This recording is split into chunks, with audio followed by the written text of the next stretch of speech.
Something impossible happened far below the surface. In a place where light fades and sound becomes pressure, someone stopped searching, and that was exactly when she appeared. Not when the eyes scanned the darkness, not when the instruments screamed movement, but when the search ended.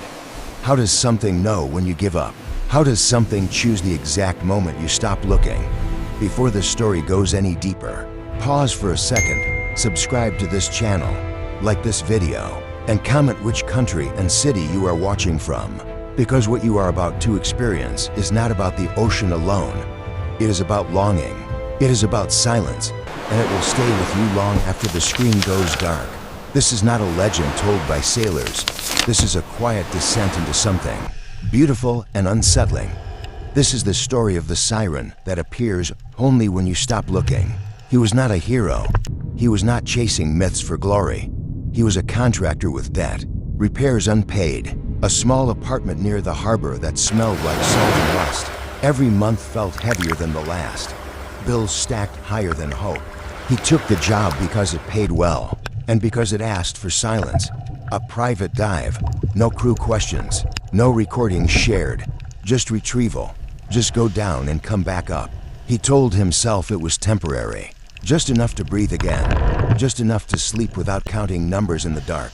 He prepared alone most nights, checking equipment, touching each piece as if reassurance could travel through. Metal.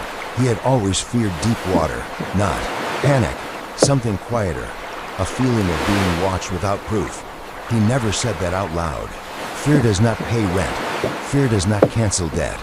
So he went anyway. The first descent felt normal. Cold, pressure, the slow rhythm of breath, nothing unexpected, just rock and drifting particles. He searched methodically, left to right. Light sweeping emptiness. Minutes passed, then more. Nothing, no structure, no signal, no reason to be there. And that was when something changed. Not around him, inside him. A strange calm. He stopped, scanning.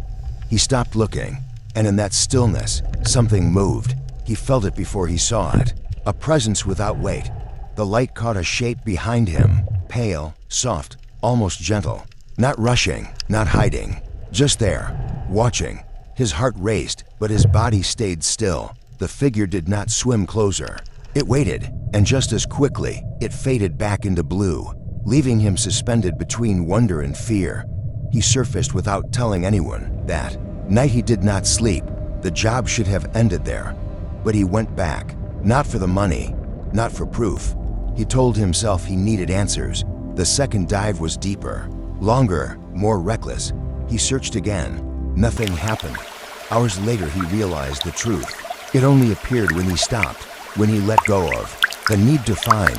That realization followed him home. It followed him into the mirror. And that was when he began doing something quietly, something no one else knew. He started diving without lights, letting darkness take over, letting his eyes relax, letting his thoughts drift. Each time he stopped searching, she came closer, never touching, never speaking.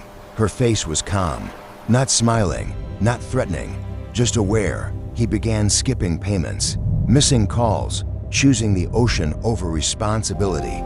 Because down there, he felt seen without being judged, and he did not tell anyone. On the final dive, he stayed too long, oxygen thinning, body trembling. She appeared closer than ever, close, enough to see her eyes.